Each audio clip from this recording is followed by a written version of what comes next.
지금까지 조직폭력배의 시작에는 김두한이 있었다.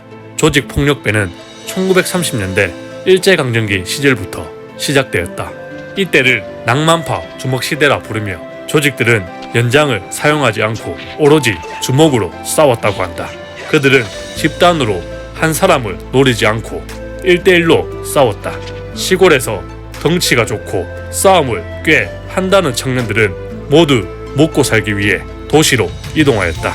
당시 명동을 장악하는 파가 조직계에서 최고봉이었는데 일제강점기 때라 사무라이 하야시가 장악하고 있었다.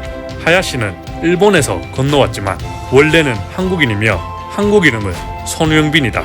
일본인들이 명동을 차지하고 조선인들은 종로 상권을 장악하였다. 종로는 구마적, 신마적, 쌍칼 이렇게 세 개의 구도가 쥐고 있었다. 셋 중에는 구마적이 제일 세력이 컸고 싸움도 잘했다고 한다.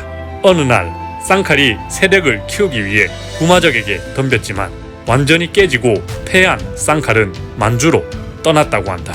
쌍칼은 떠나면서 자신의 부하인 김두한에게 세력을 물려주었다. 그리고 김두한은 쌍칼의 복수를 하기 위해 구마적과 싸워서 이겼고 구마적도 만주로 떠났다고 한다.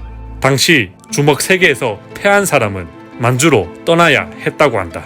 이후 김두한은 종로를 모두 장악하기 위해 마지막 남은 신마적과 싸워 이겼고 종로는 김두한의 주먹파가 접수하였다. 당시 종로파 김두한과 명동파 하야시는 적대 관계였지만 서로 이용하는 관계이기도 했다. 어느 날 김두한과 하야시 일당은 장충당 공원에서 한판 붙게 되었다.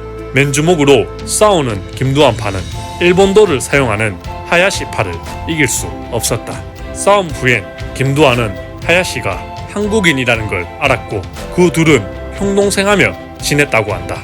그 후 일제가 침략 전쟁을 수행하기 위해 조선의 젊은이들을 노동하도록 강요한 징용이 일어났다.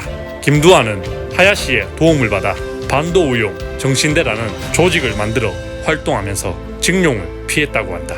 광복 후 명동을 장악하던 하야시가 조선 땅을 떠나게 되었다. 그러자 명동을 놓고 여러 조직들이 싸우게 된다. 이때 시라소니가 등장한다. 이때 중앙극장 주변을 장악하고 있던 정팔은 고향 선배인 시라소니를 명동으로 불러들인다. 시라소니는 북한 사람인데 월남하여 명동으로 오게 되었다. 하지만 명동 신사라고 불리던 이화룡이 명동을 점령하였고 신상사파도 생겼다고 한다. 싸움 실력이 대단하다는 시라소니는 이정재 부하들에게 린치를 당해 불구가 되어 주먹 세계를 떠나게 된다. 명동 말고도 언저리에 여러 조직들이 생겨났고 세력 싸움도 대단했다고 한다.